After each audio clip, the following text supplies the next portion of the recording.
오늘 저희가 함께 공부할 본문 말씀은 대종경 인도품 34장입니다. 대종경 인도품 34장.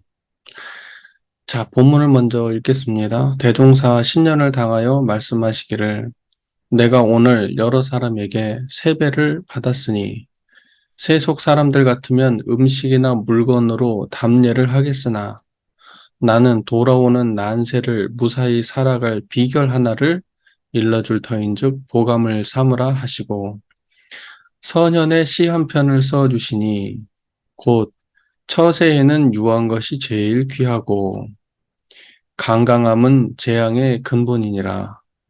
말하기는 어눌한 듯 조심히 하고 일 당하면 바보인 듯 삼가 행하라. 급할수록 그 마음을 더욱 늦추고 편안할 때 위태할 것 잊지 말아라. 일생을 이 글대로 살아간다면 그 사람이 참으로 대장군이라 한 글이요. 그 글 끝에 한 귀를 더 쓰시니 이대로 행하는 이는 늘 안락하리라 하시니라. 서년에 시 한 편을 써주셨다. 그래가지고 대종사께서 세배의 답례로 이제 법문을 해주십니다. 우리가 이제 기본적으로 무언가를 누군가한테 베푼다? 뭐 보답하기도 하고 뭐 무언가를 이렇게 준다고 할 때 우리는 뭘 주나 그러면 항상 어떤 물건을 건네줄 생각을 많이 하잖아요. 뭔가를 이렇게. 근데 이제 어 우리도 항상 이러한 좀 전통이 있었으면 좋겠어요. 그러니까 법을 항상 주고 받는 그런 그 전통이 있었으면 좋겠어요. 그 전통이 살아 있어서 여기에서는 하여튼 감사해서 주는 것도 법문이고 저 나눠주는 것도 법문이고, 받는 것도 법문이고, 그냥 그랬으면 좋겠어요. 예, 어떻게 생각하시는지 모르겠지만. 그래서 인도품 34장에 대한 이야기. 자, 보겠습니다. 이게 지금, 어, 그 어디에서 나온 이야기인지, 어, 노자, 그 다음에 명심보감, 뭐 이런 데서 이렇게 몇 군데서 아마 이게 좀 편집된 글이 아닌가 지금 싶은데 저 정확히는 잘 모르겠습니다.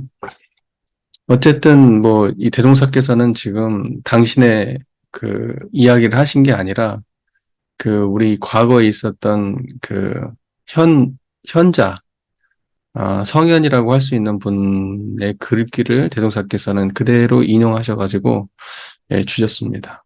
하나씩 한번 짚어보죠.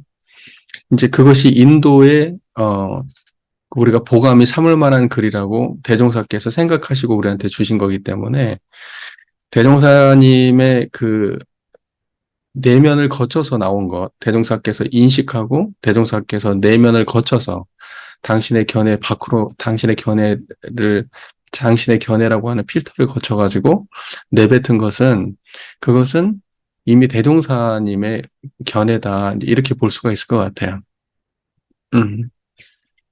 중요한 얘기입니다. 그러니까 선연의 글이라고 하지만 대종사께서 그 받아들이신 글이기 때문에 이건 대종사님 본문으로 우리가 인식하면 좋을 것 같아요. 예, 출처는 명확히 밝힐 필요가 있지만, 대종사님의 견해 아니라고 보기는 어렵습니다. 항상. 대종사께서 인용한 이것은 대종사님의 견해입니다. 처세에는 유한 것이 제일 귀하다. 강강함은 재앙의 근본이다. 이렇게 또 이 말부터 한번 해보죠. 아, 여러분 살면서 어떠신지 모르겠어요. 이제 여기에 대한 내용은 이제 전부 다 인과적 해석이 이제 가장 많이 가미가 될 것 같고요. 처세는 유한 것이 제일 귀한데, 저 같은 경우를 보면 유하지 않은 것 같아요. 네, 그래서 항상 그 강강함으로 대해가지고, 유하지 못하고 강함으로 되어가지고 항상 문제가 저에게 다시 돌아오는 경우를 많이 보거든요. 그러니까는 엄밀하게 따지고 보면 그 일의 시비를 밝히는 과정에서 제가 기울어진 거죠. 감정적으로. 그러면서 문제가 발생한 것 같아요. 시비를 분명히 판단한다고 해도 감정적으로 기울어지지 않을 수 있거든요. 근데 기울어져요. 그러다 보니까 막 단호하게 하고 강하게 하고 세게 하고 심지어는 그 의견이 다르거나 틀렸다고 생각하는 사람을 공격하고 비난하고 비판하고 이러면서 이제 적을 만드는 경우가 이제 많은데 그게 이제 저가 좀 그런 성향이 강한 것 같아요.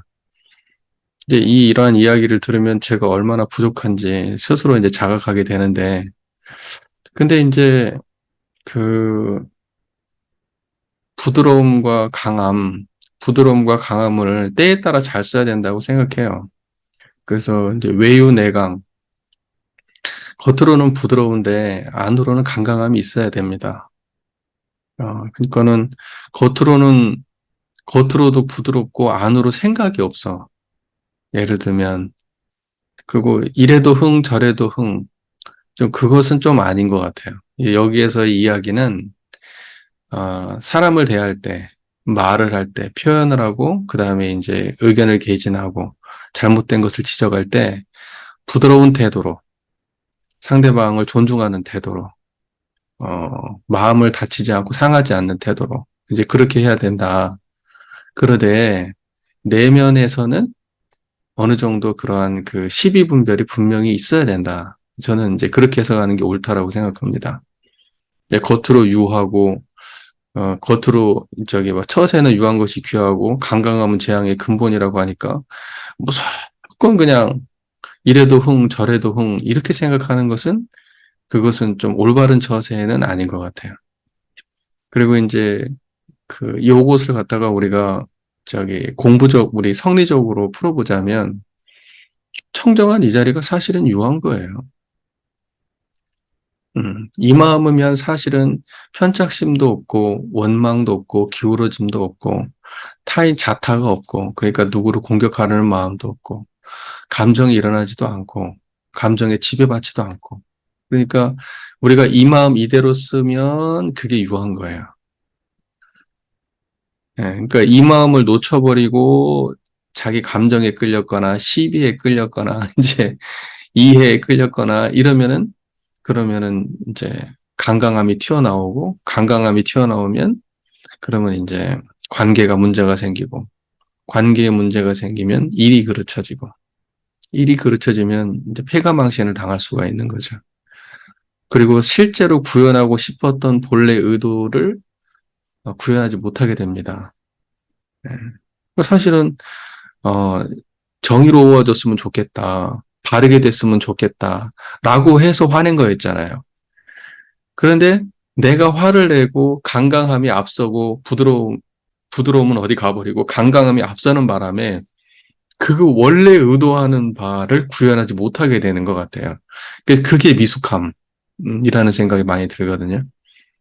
그러니까 교단에 어떤 문제가 있었을 때 훨씬 좀 부드러운 태도로 그걸 접근했었어야 되는데 지금 생각해보면 후회도 많이 돼요. 너무 감정적으로 하고 강강으로만 했지 않았나 싶어요. 그러니까 이제 반대 입장에 서 있던 사람은 이제 그걸 갖다가 이제 공격으로 받아들이면 감정이 상하고 그럼 방어하려고 들고 철갑이 두꺼워지는 거죠. 이해하려기보다는 아, 공격한다고 받아들이니까 그러니까 상대방이 그 마음을 열게 만들어서 이해를 시키고 뜻을 하나로 합치려면 역시 부드러움으로 해야 돼요. 강강하면 안 돼요. 제가 사실은 지난번에 그 전서패기 관련돼서 이제 하고 나서 이후에도 또 이런저런 일들로 이제 좀 관여들을 많이 했었는데 교단 문제에 그때마다 저는 확실히 이런 문제가 있구나라는 걸 느꼈어요. 아직도 나는 나의 감정의 노예이고 아직도 나는 나의 판단의 노예이고 나의 견해에 집착하는 부분이 강하고 타인과 다르다고 하면 타인을 나와 다른 타인에 대해서는 적으로 간주하고 공격하려고 드는구나. 어, 그래서 내가 끼면 될 일도 안 되겠구나. 사실은 이런 생각도 했어요. 음, 여기 계신 분들은 이제 저보다 이렇게 강을 앞세우시는 분들은 없는 것 같아요. 제가 볼 때는. 다들 이제 유하시고 부드러우셔서 저보다는 훨씬 나으실 것 같아요. 하지만은 이제 분별하지 말라는 뜻은 전혀 아니니까, 분별은 분명하게 하고, 판단도 날카롭게 하고, 생각도 명료하게 하고, 하지만은 그것을 전달하고 구현하는 데 있어서는 반드시 유함으로 해야 된다. 예. 그, 동화에도 있잖아요. 그 왜, 지나가는 나그네 옷을 벗겨봐라. 그러니까, 바람을 하면 바람을 불고 막 그러니까 막 더 동요매고 그러는데 따뜻하게 하니까 덥다고 옷을 벗었다. 이제 이런 거잖아요. 이제 그런 것처럼, 음, 이건 참 지혜로운 말인 것 같아요. 저한테는 참 이게 곱씹어볼, 저 개인적으로는 이제 이게 강한 사람이라서, 곱씹어보고 항상 생각해볼 그런 본문이 아닌가, 이런 생각합니다. 아, 말하기는 어눌한 듯 조심히 하고, 일 당하면 바보인 듯 삼가 행하라. 그러니까 뭐냐면, 어눌한 듯 조심히 하고, 바보인 듯 삼가 행하라. 이제 이런 걸 보면은, 이런 것이 이제 그 어떤 뭐 처세술처럼 보이지 않아요? 그러니까 실제로 그렇지 않은데 그런 척 해라. 이제 이렇게 읽힌다면 그러면 그런 것들은 사람들한테 보여지겠죠.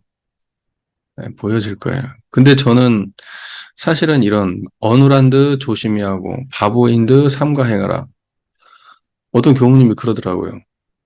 누가 나한테 내가 원하지 않은 일을 막 시킬 때 나는 멍청하게 해버린다는 거.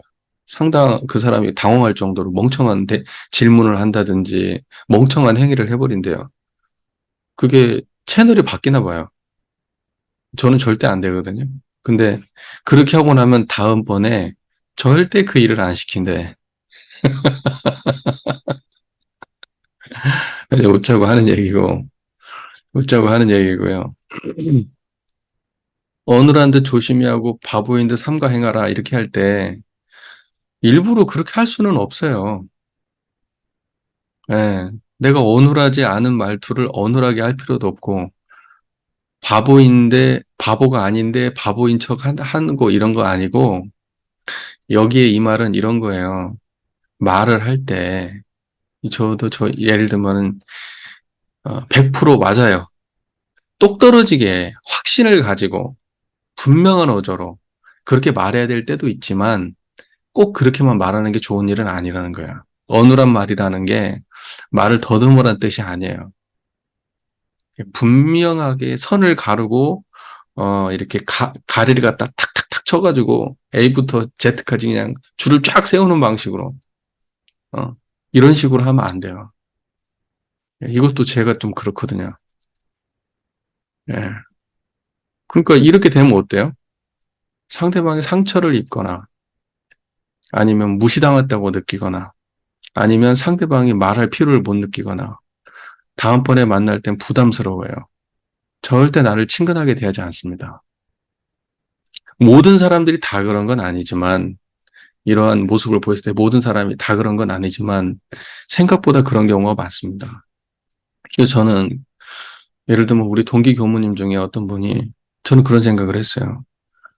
저 형은 그렇게 능력 있는 교무라고 보여지지 않아. 한편으로 보면은 참 답답해. 그런데 막상 그 교무님은 위에 교무님한테 예쁨을 받고 살아요. 다른 데 가면 데리고 가. 왜 그래요? 편안함을 줘요. 안도감을 줘. 무시받지 않는다고 느껴요. 함께 할 수 있다고 생각하게 들게 만들어. 왜? 약간 어눌하고요. 약간 바보인 듯 삼가행하거든요. 자기 하고 싶은 말 다 하지 않아요. 물어보면 생각이 없는 건 아니지만 자기 하고 싶은 말을 다 하거나 똑똑하게 그냥 탁탁탁탁 탁 정리해가지고 얘기하거나 그런 식으로 하지 않아요. 그러니까 나는 내가 언젠가는 그 교무님한테 그런 얘기를 한 적이 있어요. 나는 형의 성격이 너무 부럽다. 어. 어떻게, 어떻게 그렇게 저기 뭐야, 그, 어, 둥글둥글하게 그렇게 할 수가 있냐. 음. 저는 그것이 연기를 하라고 해도 못할 것 같아요. 연기를 하라고 해도. 근데 그 형님은 그냥 그게 잘 돼요.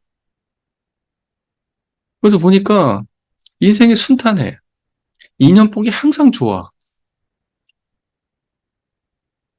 그러니까 사람을 날카롭게 분석하지도 않고 판단하지도 않아요. 그러니까 내가 그러니까 그 사람도 그럴 거 아니에요. 예. 그러니까 상대방이 얼마나 편안하겠어요. 대할 때. 그러니까 그 사람의 능력 여하를 막론하고 한 사람을 데리고 가야 된다면 그 사람을 데리고 가고 싶은 거야. 옆에 있어야 내가 편하니까. 물론 어떠한 일을 성공하고 막 뭔가 지금 뭐 돈을 벌어야 된다든지 사업을 성공을 해야 되는지 뭔가 뭐 이뤄야 될 정확한 목표가 있다면 그게 사활이 걸린 일이다 그러면 똑똑한 사람을 옆에 쓰겠지. 제일 똑똑한 놈, 제일 잘난 놈을 쓰겠지. 근데 굳이 그런 상황이 아니면 그런 사람 옆에 두고 싶지 않아요. 항상 불편한 법이거든요. 네. 그리고 이런 사람들은 이제 저같이 막 그런 거 A부터 Z까지 나누는 거 좋아하고 막 똑똑한 척하고 이런 거 좋아하는 이런 사람들은 또 안 좋은 특징이 뭐냐면 사람을 분별해요. 위고 아래고 가리지 않고 분별해요. 자기 자신도 자기 자신에 대해서도 냉철하지만 타인을 보는 잣대도 똑같아. 자기가 자기를 보는 것처럼. 그래가지고 가차 없어요. 근데 그게 사람들한테 드러날까요? 안 드러날까요? 다 보여주고 비춰져요. 네. 그러니까는 이런 사람들은 싫어합니다. 어디 가나. 그러니까 말하기는 어눌한 듯 조심히 하고 일 당하면 바보인 듯 삼가 행하라. 이것도 참 처세에 있어서 참 중요한 건데 억지로는 안 되는 것 같아요.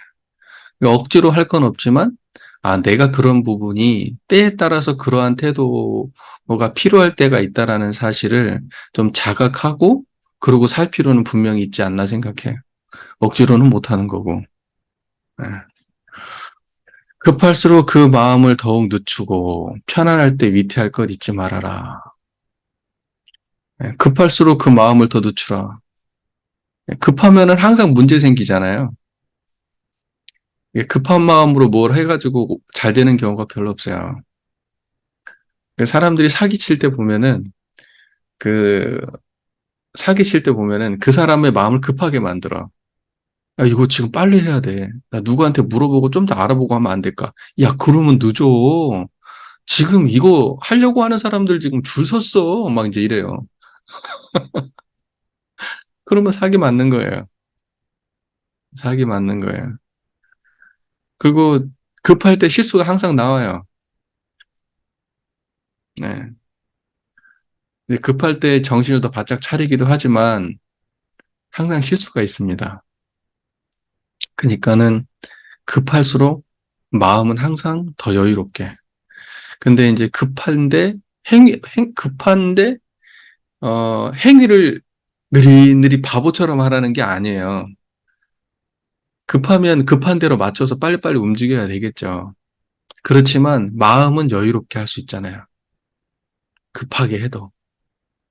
여유로운 마음으로 급하게 일을 처리할 수 있어요. 이제 그렇게 하면은 사고가 적겠죠. 예. 그리고 편안할 때는 위태할 것 잊지 말아라. 대종사께서도 말씀하시죠. 길할 때 흥할 일을 발견하고 흥할 때 길할 일을 발견하여 기둥에 끌리지 아니할 것이요. 대부분 보면 편안하면 편안한데 빠져 살아요. 그래서 편안함의 노예가 돼버리죠. 그리고 그 편안함이 영원할 것 같아. 예. 또 어떤 아이가 공부를 잘해. 그 공부를 잘하면 그 아이 인생이 다 장밋빛일 것 같아요.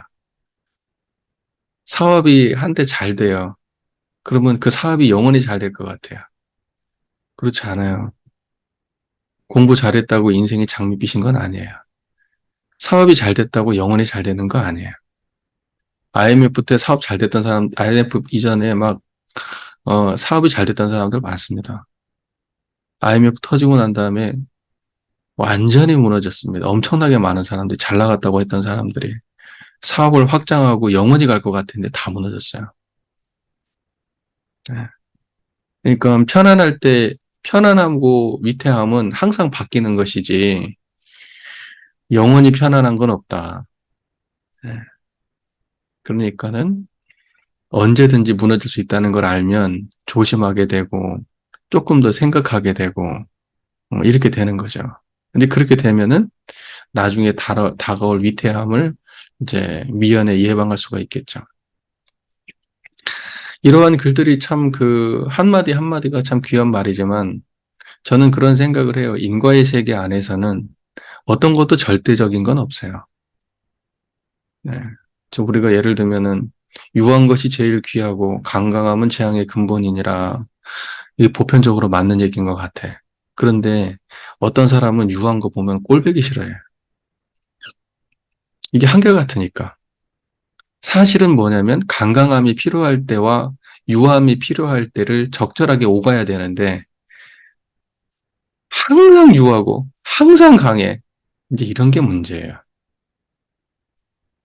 네. 그리고 말하기는 어눌한 듯 조심해야 하고 일당하면 바보인 듯 삼가 행하라. 보세요. 어눌한 듯 해야 될 때가 있고 분명히 갈라야 될 때도 있어요. 때에 따라서는. 바보인 듯 해야 될 때도 있지만 바보인 듯 하지 않으면 안 될 때도 있어요. 네. 급할수록 마음을 더욱 누처라 했지만 급할 때는 마음을 더 그거보다 더 빨리 써가지고 급함을 급함으로 인식 못해가지고 망치는 경우도 많아요. 급하게 처리해야 될 일을 급하게 인식을 못해가지고 여유롭게 생각해가지고 일망치는 경우도 우리의 그 세상 속에는 많습니다. 편안할 때 위태할 것 잊지 말아라. 네. 편안함은 항상 위태함으로 변할 수 있고 위태함도 언제든지 편안함으로 변할 수 있어요. 제가 이제 이걸 다시 처음부터 여기에 말을 긍정하고 두 번째는 꼭 그렇지 않다라는 말을 한 번 더 하는 이유가 뭐냐. 인과의 세계는 절대성을 부여할 수 없기 때문입니다. 제가 아까 말씀드렸죠. 인도품 34장에 대해서 설명할 때 인과적 입장에서 설명을 드리겠다고. 그러니까는 이렇게 또 말씀을 해주시면, 선현이 이렇게 말씀을 해주시면, 이것은 모든 인류가 모든 상황에서 보편적으로 그런 거야. 그것이 100% 옳은 거야. 이렇게 인식을 하고 이걸 또 읽으면 이 법문이 마장이 돼요. 무슨 말인지 이해가 되시죠? 대종사께서 왜 갑자기 신년을 당해가지고 3배 받은 답례로 이 말씀을 하셨을까 생각해 보면 아마도 이것은 그냥 저의 아주 그냥 100% 저의 그 속된 말로 뇌피셜인데 그 당대 시대 상황을 살펴볼 때 사람들이 대종사님이 어떻게 보면은 그 일제를 대하는 대종사님의 태도나 또는 제자들을 대할 때 이제 뭐 대하는 태도나 이제 이런 것들이 사람들한테 보일 때 때로는 아니 이거 왜 이렇게 하시지? 이거 왜 이렇게 하시지? 하는 의구심이 드는 경우도 많지 않았을까라는 생각을 해요. 대종사님이 그 대중들의 그러한 인식을 잊지 못했을까? 그건 아니라고 생각해요. 그래서 그러한 때를 당해서 그 때에 맞는 설법을 하신 것이다. 저는 그렇게 보지. 대종사께서 그 모든 상황, 모든 경우에 이와 같이 해라. 이런 뜻으로 하신 말씀은 아니에요. 저는 그렇게 봐요. 그러니까 대종경의 본문을 읽을 때는 항상 대종사님의 상황적인 태도가 거기에 가미되어 있다라는 그리고 특정한 대종사님의 의도가 있는 말이다라는 걸 이해를 해야 되지. 이렇게만 만약에 우리가 이해해버린다면 그건 인과의 반쪽만 이해한 것이 돼버려요. 무슨 말인지 이해가 되시잖아요. 우리가 성리적으로 본다면 그런 거예요. 유하고 강함. 유하고 강함 어디에도 끌리지 않음이 청정한 자리잖아요. 청정함이 있어야 유할 땐 유하고 강할 땐 강할 수 있는 거예요. 그러니까 근본을 세우자면 청정한 게 근본이에요. 그리고 청정한 그 자리가 사실은 유한 것 같지만 그게 가장 강한 거예요. 그렇지 않나요? 이것이 불변한 자리거든요. 불변하는 게 강한 거예요. 예. 그러나 의견이나 태도나 생각이나 바램이나 분별이나 이런 것들은 언제든지 다르게 수용할 수 있는 부분이잖아요. 그런데 이런 거에 집착한 사람들이 강함이나 유함에 떨어지는 거예요. 무슨 말인지 아시겠죠? 그러니까 판단을 제대로 못하는 사람은 유함에 떨어지거나 어눌한 데 떨어지거나 바보 같은 데 떨어질 수 있어요. 판단이 너무 분명하게 되면은 강강함에 떨어질 수 있어요. 똑똑함에 떨어질 수 있어요. 제잘난 맛에 떨어질 수 있어요. 또 분명한 분별에만 떨어질 수가 있어요. 그러나 이 양변은 전부 다 인과의 세계고 불생불멸한 것은 아니에요. 제가 하고 싶은 이야기의 본의를 이해하실 거라고 생각합니다. 그러니까는 이러한 모든 대종사님의 그 다른 쪽의 견해들, 인생은 이렇게 살아야 돼, 이렇게 살아야 돼. 처세에는 유한 것이 귀하고 강강함은 재앙의 근본이고 말할 때는 어눌한 듯 조심히 하고 일당하면 바보인 듯 삼가하고 대종사님이 어눌하게 했어요. 바보인 듯 삼가하고 그랬으면 사람들이 대종사 따랐을 것 같아요. 대종사 그런 스타일이 아니야. 사람들한테 탁탁 꽂히게 하고 설득력 있게 하고 하셨겠지. 어눌하고 바보인 듯 해가는 사람을 누가 따라요? 무슨 말인지 이해되시죠? 네. 그러니까 인과적 해석이 인과적 양변에 대한 양변에서 한쪽을 드러내는 이야기를 할 때에는 그것은 반드시 상황 법문이라는 걸 이해해라 이런 뜻이에요.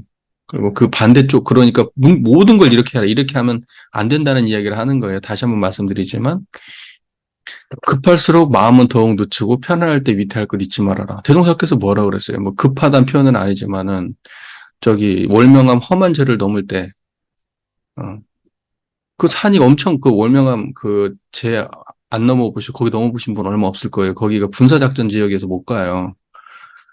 에, 저희는 그 암연 몰수하고 한번 간 적이 있어요. 위법을 행하고 들켰으면 이제 문제가 됐을 수도 있는데 그 영상 촬영한다고. 예, 그래가지고 거기를 한번 그 월명한 험한 채 대동사께서 그 넘었으리라고 판단되는 그곳을 이렇게 가가지고 봤는데요. 급경사에 완전 돌밭이에요. 진짜. 예, 그 월명함에서 넘어서 변산으로 넘어가는 그 재가 있거든요. 그러니까 뭐냐면 험한 재를 넘으니 일심이 절로 된다는 표현이 있잖아요. 대동사께서는 뭐예요? 상황하고 예, 유튜브에 있습니다. 예, 예. 그 상황하고 그 실제 우리의 마음의 경지를 갖다가 상황은 그렇지만 마음의 경지는 다를 수 있다. 이렇게 대동사께서 설명하신 거예요. 상황이 어려우면 마음은 더 챙겨진다는 식으로 말씀하셨잖아요. 무슨 말인지 아시겠죠? 근데 마음을 더 급할수록 마음을 더욱 늦춰라라고만 이야기한다고 그러면 그 말하고는 약간 대치되는 말이 될 수 있어요. 그러니까 제가 하고 싶은 이야기의 본질은 인과의 세계는 항상 양변이 공존하는 것이고 그 양변에 떨어지지 말고 항상 청정한 자리에서 양변을 운용하고 활용해야 되는 것이지 모든 상황에 인과적 오름 하나를 가지고 대동사께서 이걸 이렇게 말씀하시니까 모든 건 이렇게 적용해야 돼라고 한다면 사실은 대동사님의 본의하고 어긋날 수 있다는 말을 제가 하고 싶은 거예요. 예, 그 상황에 맞아떨어져야만 맞는 말입니다. 예. 자, 그렇게만 살아간다면 그 사람이 참으로 대장분이라. 여러분, 예를 들면 그런 거예요. 내가 어떤 나의 욕망에 끌리면 대장부 아니죠. 내가 사람들한테 보이고 싶은 모습에 끌린다면 대장부 아니죠. 나는 똑똑해라는 걸 자랑치고 싶다면 그 대장부 아니죠. 급한 일이, 급한 일이, 급한 일을 처리하면서 그냥 마음이 그냥 요동을 치고 그냥 막 혼잡하고 그러면 그 마음 좁은 사람이지 대장부 아니죠. 편할 때 편안한 것만 집착하고 위태한 상황에 대해서는 위태한 상황이 닥쳐오면 그냥 포기해버리고 그러면 그 대장부 아니죠. 그러니까 뭐냐면 우리는 드러나는 그러한 모습 속에서 그 사람들 앞에서 그 압도하고 똑똑하고 튀어 보이고 잘나 보이고 하고 싶은 마음에 집착하기 때문에 대장부가 못 되는 거예요. 우리가 이루고자 하는 그 일을 위해서 때로는 멍청해야 되고, 때로는 말도 아껴야 되고, 때로는 자기를 드러내지도 않을 수도 있어야 되고, 때로는 약자가 되기도 해야 되고, 아쉬운 사람이 되기도 해야 되고, 부드러운 사람이 되기도 해야 되고, 이제 이렇게 된단 말입니다. 대의를 위해서. 근데 우리는 대의를 위해서 그런 희생을 감내할 수 없는 거예요. 자기 욕망이 커서. 그래서 대장부가 못 되는 거예요. 대장부는 강한 인간을 대장부라고 하는 게 아니에요. 그 글 끝에 한 귀를 더 쓰시니 이대로 행하는 이는 늘 안락하리라. 그때의 안락이라고 하는 것은 이제 모든 것이 편안하게 잘 풀리고 순경으로만 살아간다라는 뜻도 있지만 이렇게 마음을 쓸 수 있는 사람의 근본적인 자세는 항상 안락한 거예요. 우리가 이러한 마음을 쓸 수 있는 사람은 항상 안락한 마음을 써요. 예, 편안한 마음. 네. 그 다음에 낙 있는 마음. 그 어떤 거냐? 청정한 자리예요. 그러니까는 이러한 문구를 하나를 해석할 때 안락하리라, 아 일이 잘 되리라, 돈을 잘 벌으리라, 인간관계가 좋아지리라, 항상 웃음이 넘치지 않으리라. 이러한 해석도 나쁘진 않겠지만 이러한 것보다도 마음의 요동함이 없는 상태, 마음이 항상 중도에 맞는 상태, 예, 그러한 안락으로 이해를 하는 게 옳습니다. 그게 도가적으로 바른 길이고 대종사님의 전체적 법문을 그 관통하는 그런 입장이라고 저는 생각합니다. 자, 오늘 대종경 인도품 34장에서는 대종사께서 그 선현의 그 글을 통해서 대종사님께서 이제 밝히고자 당신의 그 생각을 말해 주셨는데 이것은 이제 어떤 그 대종경의 법문의 특성인 것처럼 그 당시에 상황성이 많이 가미되어 있는 법문이고 또 그때 당시에 선현들의 그러한 법문을 우리가 지금 시대에 이해할 때는 우리가 취하고 사하는 상황에 따라서 취사를 하는 그러한 태도로 이런 것들을 받아들여야만 되지 모든 경계에서 모두 이렇게 해야 된다. 이제 이렇게 하면 그것도 대종사의 본의에 어긋나는 일이 될 수 있다. 이제 이 말씀을 드리고 싶습니다. 왜냐하면 대종사께서 평소에 어떠한 특정한 모습으로 그 인간을 규정하지 않으시거든요. 예, 그리고 법의 등급의 내용을 보시면 아시겠지만 우리는 사실은 대소유무와 시비이해를 벗어나서 시비이해를 굴리는 입장이 되어야 되지. 시비이해로 규정되어 있는 이것이 옳은 일이야. 이것이 그런 일이고 이건 이롭고 이건 해로운 거야.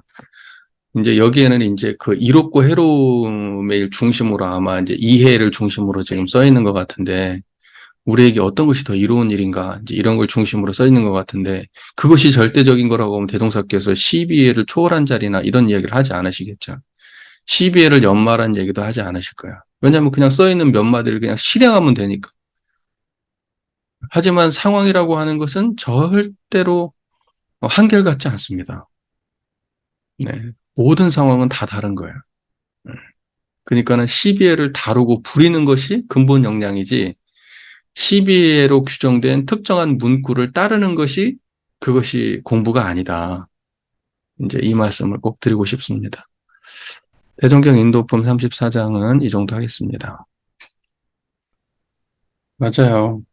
그 대종사님의 당대 상황이라는 게 이제 일제치하고 그 일본 순경이 대종사님을 대할 때 대종사께서 이렇게 대하고 또 황희찬 선지님 이렇게 그때 당시에 대종사님 할 때 대종사께서 꼴 다 보고 이제 그러한 상황들이 다 있거든요. 그 순사가 뭐 하면은 막 대종사께서 갑자기 좀 바보처럼 행동하시고 예, 그래가지고 위기를 모면하고 그래요. 그러니까 그렇게 안 하고 예를 들면 막 똑똑한 척하고 잘난 척하고 막 옳은 말하고 그러면 아, 얘 안 되겠구나. 이놈 이거 큰 문제 일으킬 놈이구나. 근데 아마 이렇게 생각하고 대종사님 가만히 안 뒀을 거라고 불법 연구회를. 아, 그렇게 대단하다고 하는데 대빵을 붙잡아 놓고 해보니까 이씨 이놈 좀 속된 표현으로 티미한데? 뭐 그렇게 똑똑한 놈이 아닌데? 예를 들면 그러니까 뭐냐면 대종사께서 그때 당시 일제치하를 살아내시기 위해서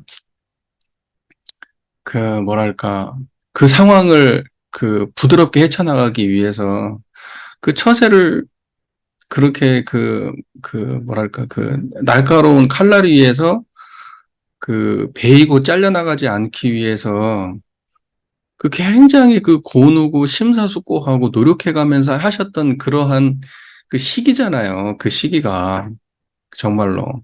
그러니까 그 시기에 제자들은 막 어떤 사람들은 막 독립운동 하자 그러고 막 뭐 하자 그러고 막 이제 이렇게 막 툭툭 튀는 사람들이 있고 그때 당시에 그 정산종사님 아버지셨던 송적벽 선지님 그, 어, 그 구사님, 예, 송적벽 맞나? 아, 나 헷갈려요, 항상. 송벽조, 송벽조 선지님. 송적벽하고 송벽조가 자꾸 헷갈려요. 그런, 그런 선지님들, 해가지고 어떻게 됐어요? 그때 당시에 그 구사님 글씨 써가지고 천황한테 투서 올려가지고 잡혀가고 막 원불교 막 대종사님 또 끌려가고 막 이제 이러한 시대예요. 제가 앞서도 말씀드렸지만 그러한 시대가 여기서 표현한 난세지 뭐가 난세겠어요. 그 일제 시대가 난세지. 그러니까 대종사께서는 그 당신도 그러한 처세를 하셨지만 제자들한테도 당부를 한 거예요. 우리가 여기를 할 때는 경거망동하면 안 된다. 우리가 다 생각이 있고 판단이 있고 우리 다 그렇지만 그것을 다 드러내고 다 표현하고 다 행동하면은 이 난세를 시대를 살아낼 수가 없다. 그냥 공멸하고 마는 거다. 이제 이런 것들에 대한 대종사님의 기본적인 입장이 있었고 이제 그렇기 때문에 이런 법문을 하신 거예요. 그러니까 그걸 그렇게 받아들이는 게 옳다는 거지. 이걸 갖다가 지금의 상황에서도 그러면 어눌하게 하고 바보처럼 하고 뭐 앞에서 가르쳐야 되는데 막 바보처럼 하고 뭐 그러면 안 되는 거잖아. 어. 그리고 그 대종사님 당대 때는 진짜로 보세요. 강하게 하면 안 돼. 부드럽게 해야 돼. 왜냐면 내가 강하면 그냥 죽는 거야. 그냥 공문 받는 거야. 대종사님 살던 시대가 그렇잖아. 근데 항상 그러냐? 어떠한 상황에도 항상 그러냐? 그럼 그건 또 아니라니까.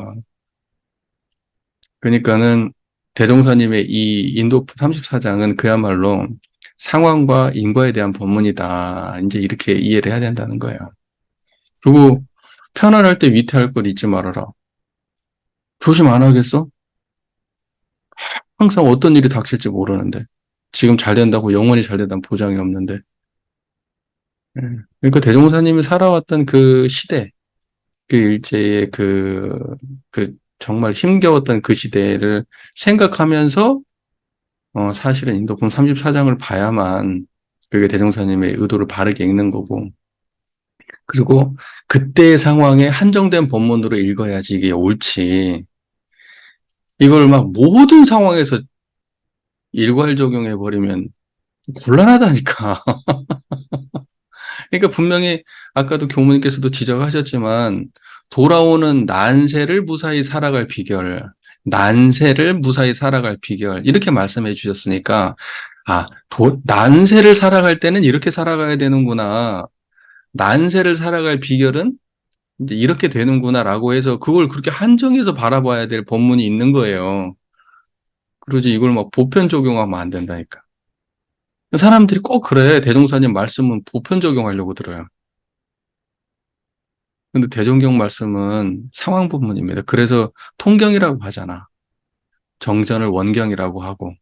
이 시대를 초월해서 적용될 수 있는 가치를 지졌다 하면은 그 원경이고, 시대와 상황과 그런 모든 것을 고려해서 법문을 하신 것이고 대상을 봐가면서 법문하신 것은 응용 법문이기 때문에 실제 상황에 통해서 하신 법문에 대해서 통경이라고 하는 거 아니에요. 그러니까 그걸 구분할 필요가 있는 거예요.